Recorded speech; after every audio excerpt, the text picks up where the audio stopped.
This is a 3 hands or Smith method for making a rich shaving lather.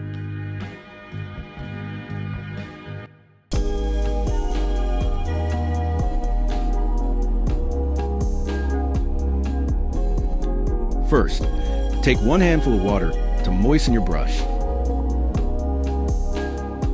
Next, take 1 handful of water and put in your lather bowl. Finally, take 1 handful of water and put it on top of your shave soap. Now, let's load up your brush by spinning it on top of your shave soap. Apply moderate pressure when doing so.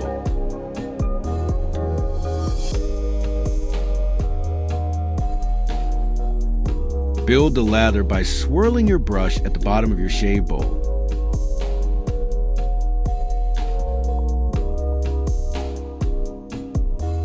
Add more water as needed. Shiny lather means it's perfect. Pasty lather means you need more water. Lots of tiny bubbles in a lather mean you have too much water and need more soap.